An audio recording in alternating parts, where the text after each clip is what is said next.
Sisters who watch. Sisters who watch. Sisters who watch. One of them days. Hey y'all, hey, welcome to Sisters Who Watch. Hello, I'm Shelby. And I'm Laura. We're sisters who watch everything. TV, movies, sports, concerts, and even black buddy comedies. We love to watch and we love talking about it even more. Today we're watching One of them days. The buddy comedy movie starring Keke Palmer and SZA, a dynamic duo. Yes, and before we get into our review, PSA y'all, make sure you're giving Sisters Who Watch 5 stars wherever you listen. Rate, download, subscribe, follow us on social media at Sisters Who Watch, and you can support us through buying our merch, selling us, all those things. Thank you. Appreciate y'all. So let's get into the background for One of Them Days. Here is the logline.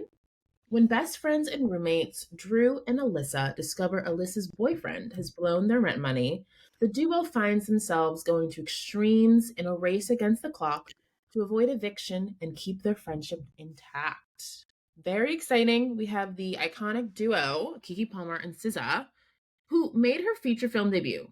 Can we just say that's pretty insane? What did you think of SZA's acting? Yeah, when I saw that she was in this movie, I was surprised. Like, no one really knows SZA for her acting. She hasn't really acted. I don't think I've seen her in a TV show. So if this is like her IMDb, she's guest starred in like an episode of like Insecure, and of course videos. But this was like her first movie ever.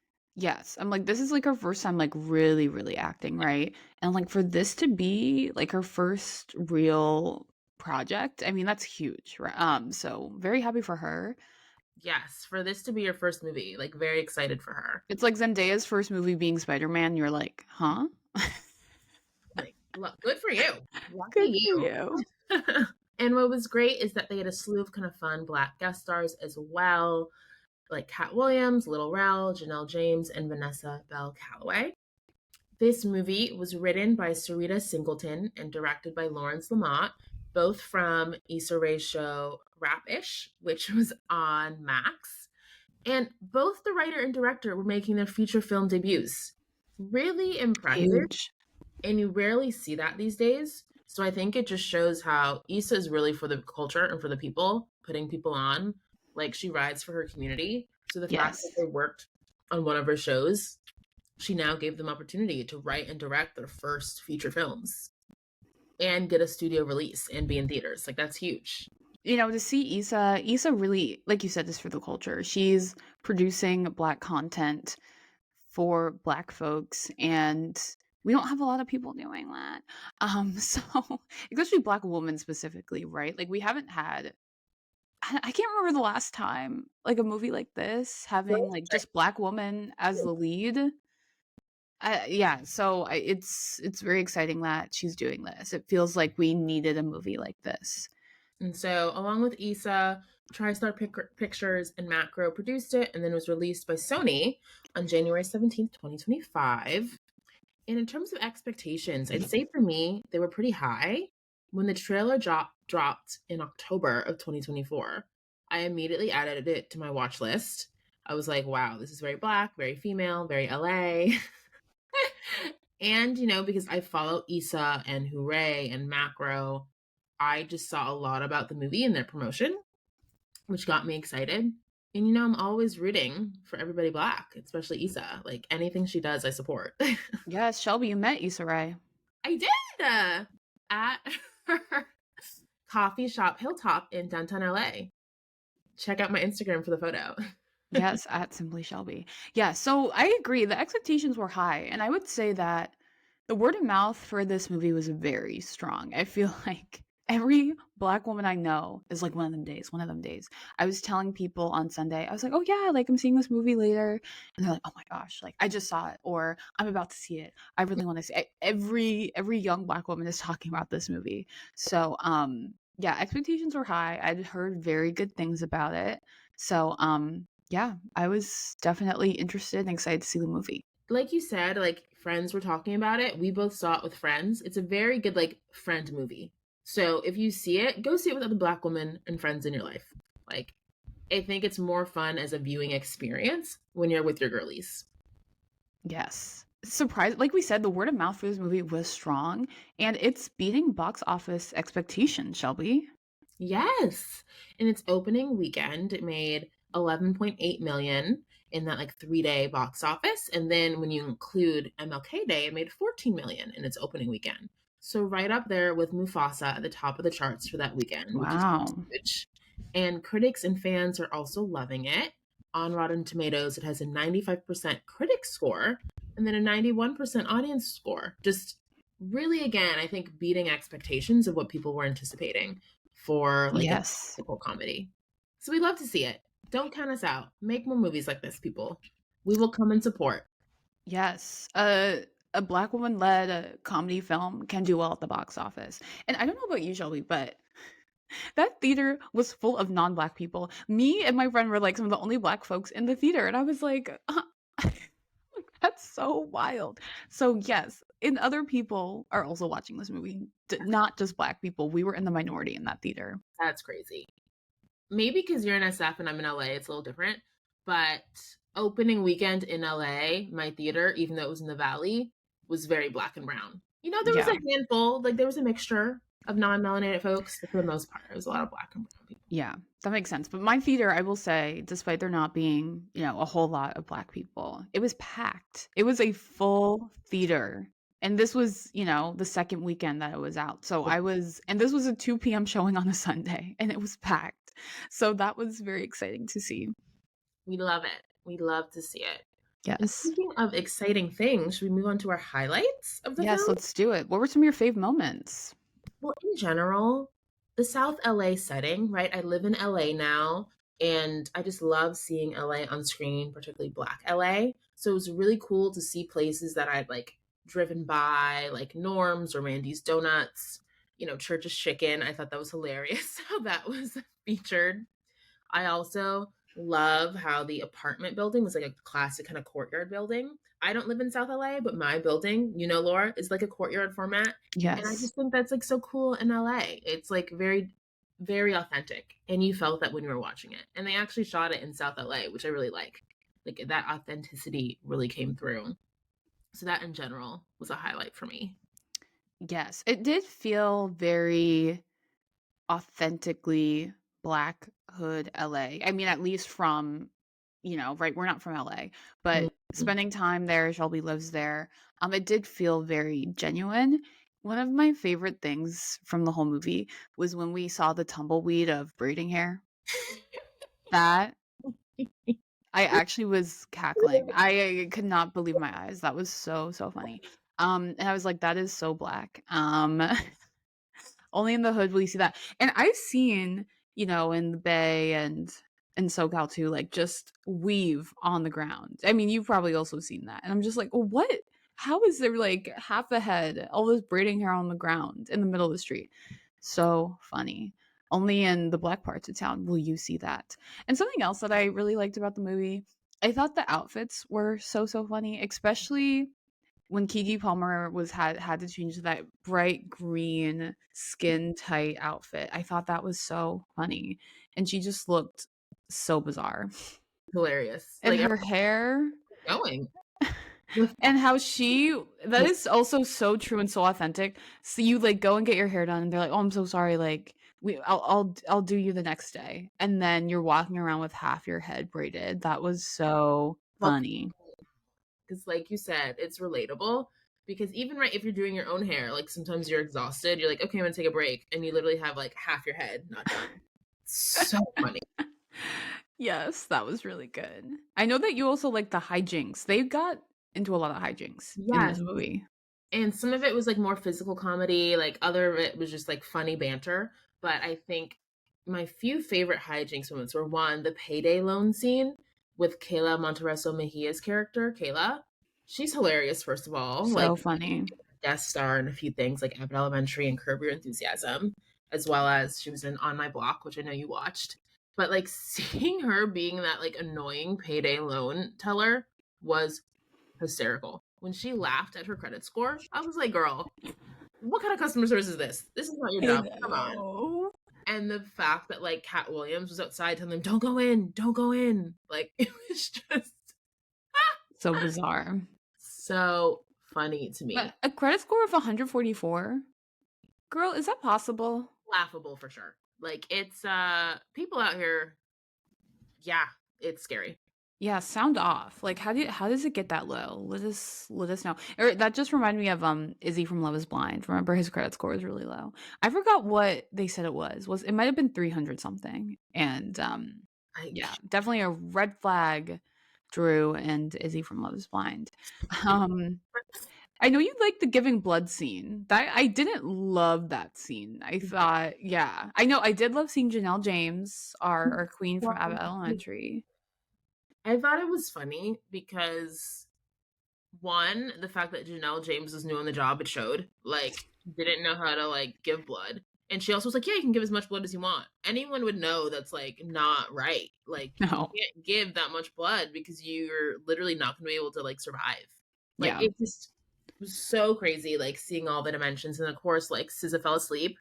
And it just, everything about it, it was like a comedy of errors to make it all happen. And I was just laughing so hard. It got a little gross, right? Because then the blood splattered everywhere. And of course, giving all that blood, they weren't able to get money, of course. But they did get the apple pie coupons to go to Church's Chicken. Yes, they did. And then I think the last kind of hijinks, kind of like comedic moment I liked was when SZA climbed the phone pole to get the J's. Wild. Crazy. And of course, right, you kind of know that it's like a trope in urban areas. Like, oh yeah, you have like Jordans or like sneakers over like a telephone pole or wire. And I'm like, how did this girl get up there? And the fact that she got him, but then got electrocuted, I was like, I can't. This is crazy. That was so wild. The electrocution and like you see the little lightning bolts inside her body. I was like, who is editing this? Yeah, that was wild. I will say, I really think the art show at the end was like really, really special and like because Alyssa's character, we're like, when is she going to be redeemed? She's just making error after error after error. And it felt like, I know, I mean, Drew did basically carry this whole plot.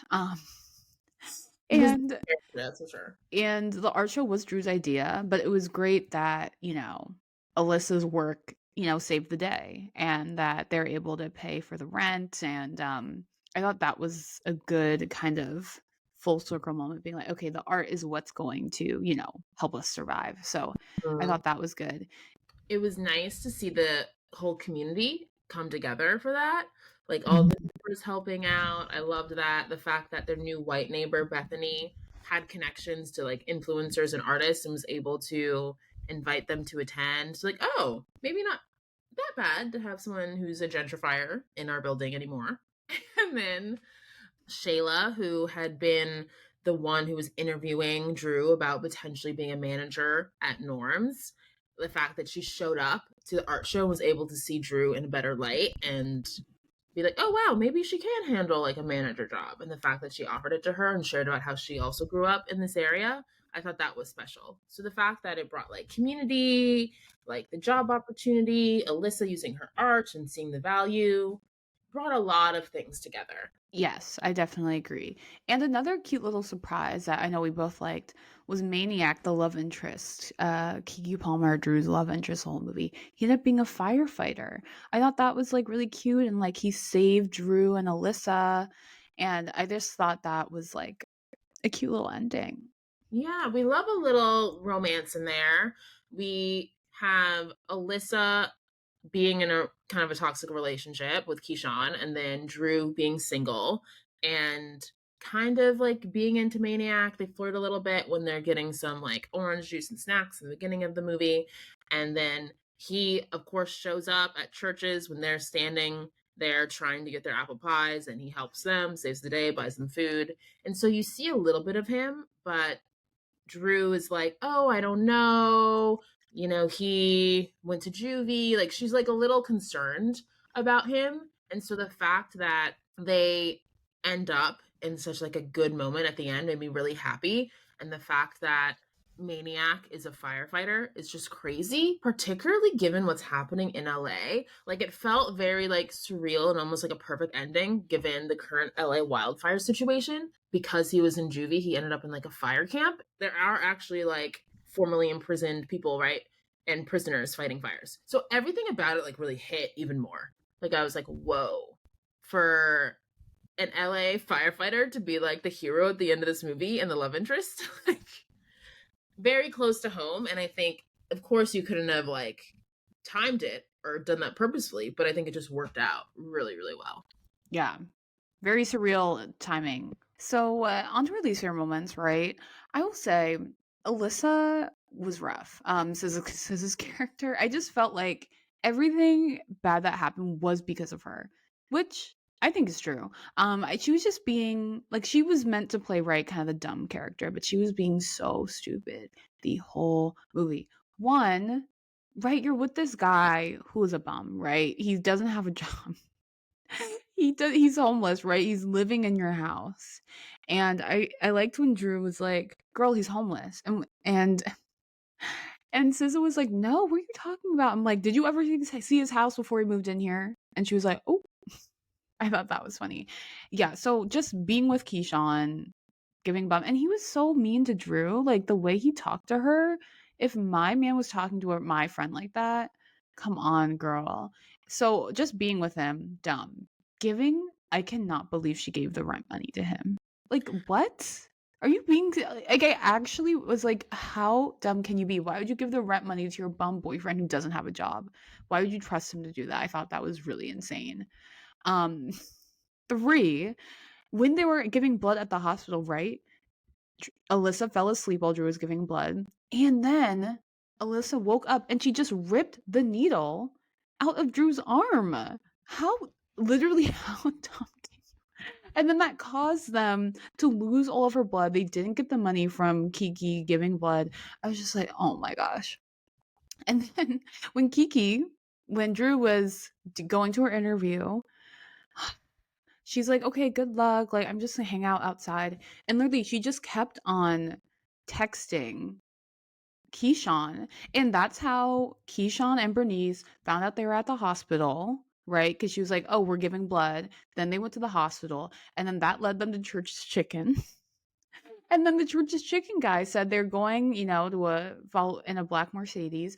And then Alyssa wanted to show Keyshawn that she was with another guy at that stand. And then she showed where they were, and then they found and then she ruined Drew's interview because Bernice was beating Alyssa up. That made me so upset. I was just like, how many times can you just ruin everything, Alyssa? And then the last thing that like the sneaker situation, right? When she climbed the pole to get the sneakers and they sold them. I was like, okay, like Alyssa, you're redeeming yourself, right? Wrong. She loses the money for the sneakers because she sends a photo of their location and then Bernice comes and also they're just flashing the money around, just in the middle of the street. And then Bernice steals the money from the sneakers because the money just falls out of her pocket. I'm just like, how are you doing this? It was hard to root for Alyssa and it just felt like she was doing everything wrong. And I was just like, how a person cannot be this stupid. Yeah, I definitely feel like it kind of got to a point where I was like, wait, so why are they friends? Right? Because they're best friends. They live in an apartment. They've been living together for years. I'm glad, right? We mentioned the art show. She turns it around. She saves the day. But it was almost so much that I was like, dang, can they redeem her character at all? Like, why is Drew friends with her? Because Drew seems like so level-headed. Yes. Level-headed, right? She has more of a stable job. She's less creative. She knows what she wants. She's trying to be a manager.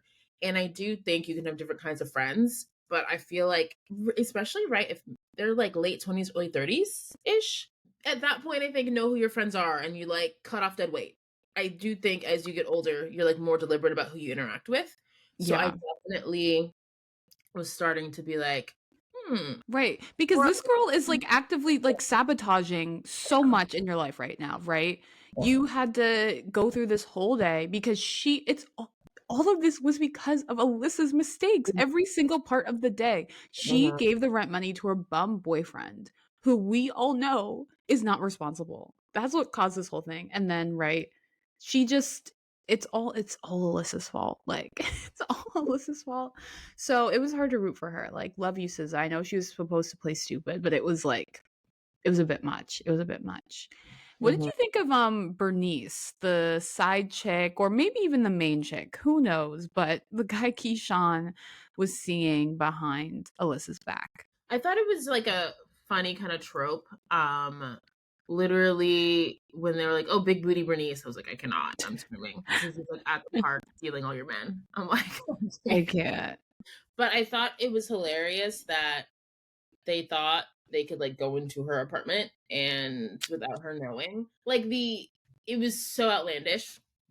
I also thought it was insane how like she was like for pride, like I can't let them get away with this. Like they embarrassed me. And it's not even like they beat her up. It's because she hit like a car door. Remember? Like that's literally why she got upset and embarrassed. And she was like, they can't get away with this.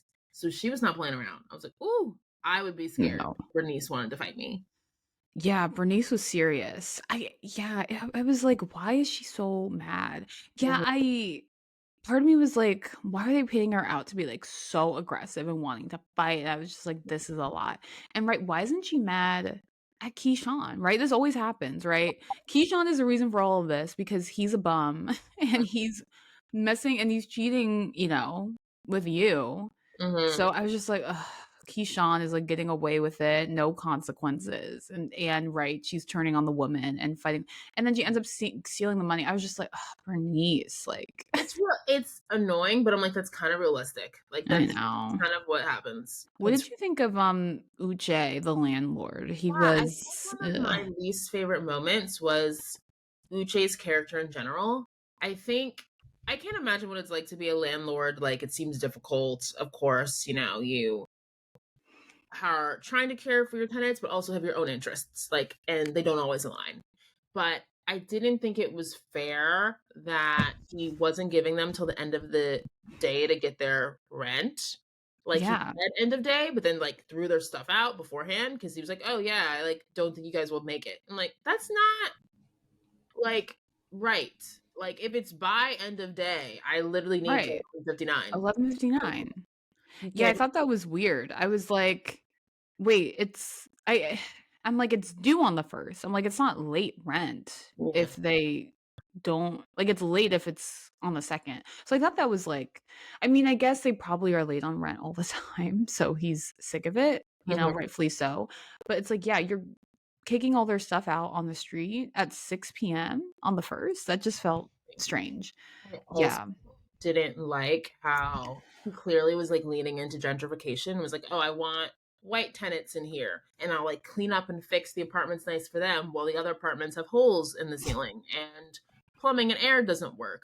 Like all of that bugged me because one, I used to live in Harlem and like gentrification was happening there. Like gentrification's a big issue.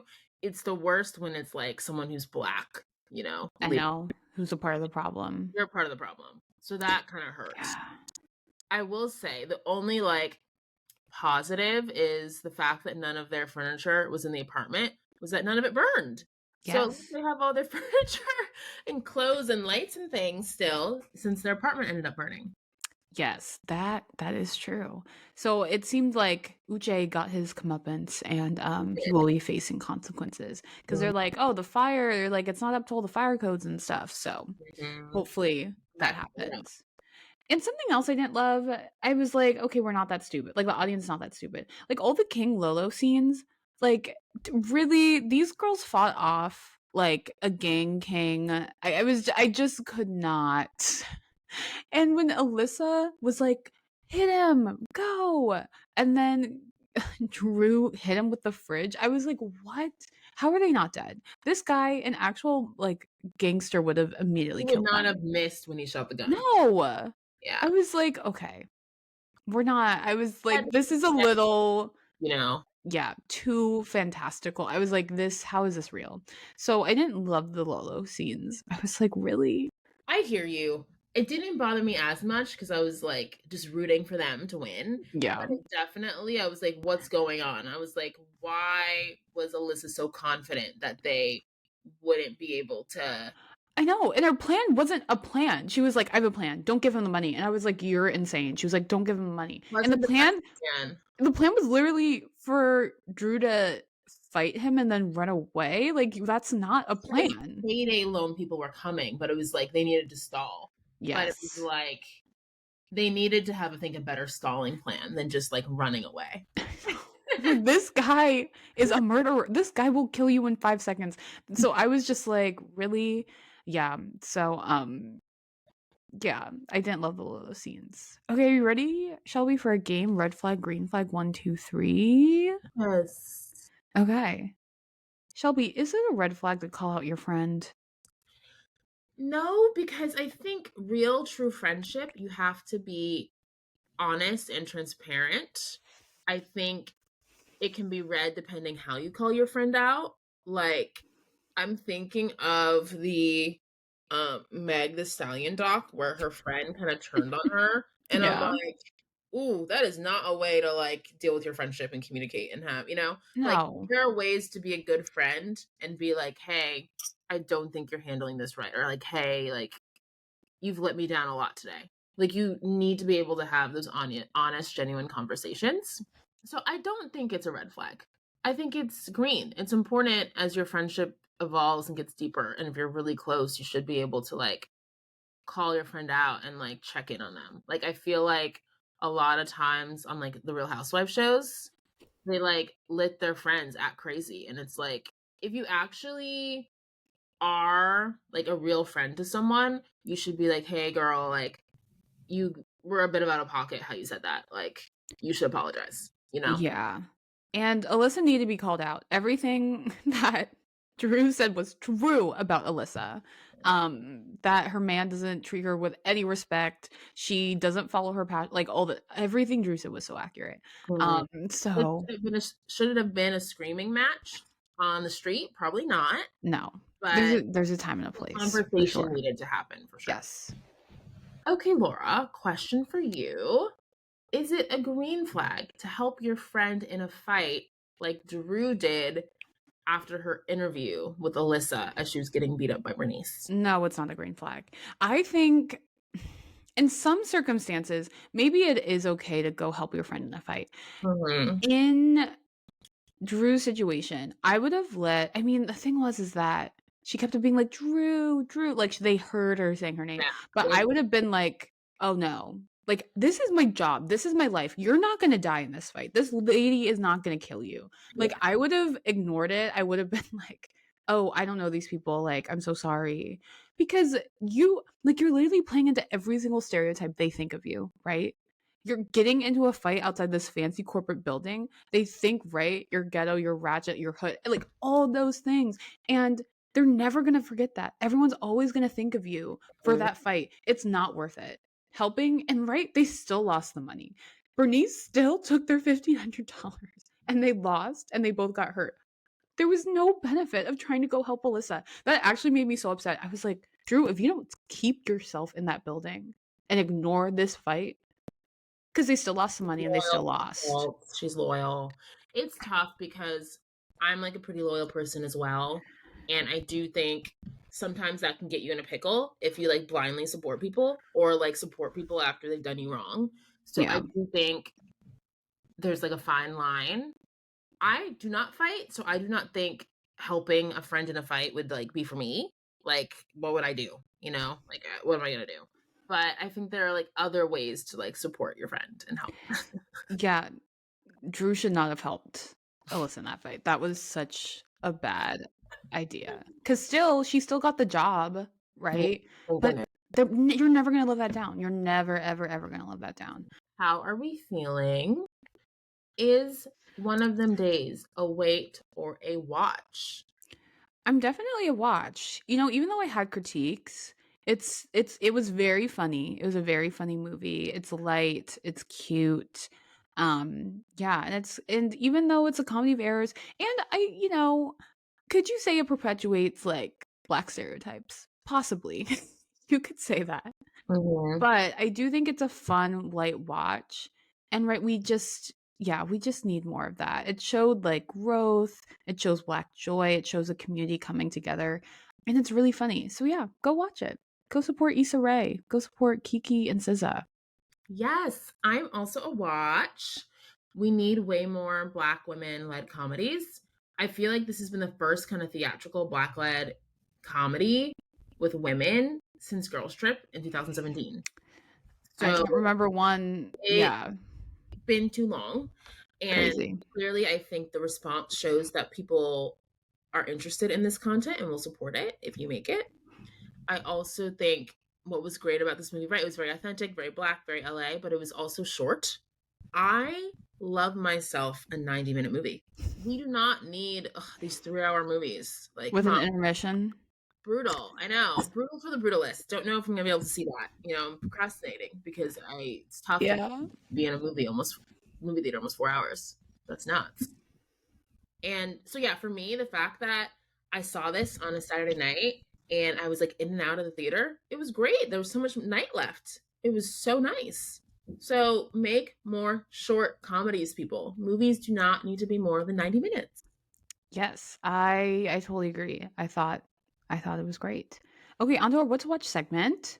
So, SZA, I mean, right, this was her first movie. Hopefully she acts more. I thought she did a good job. I thought she played the role well. She was authentic. Like it wasn't giving she's never done this before. She felt like a hood girl who's like kind of dumb and delulu. Like she felt very authentic to me.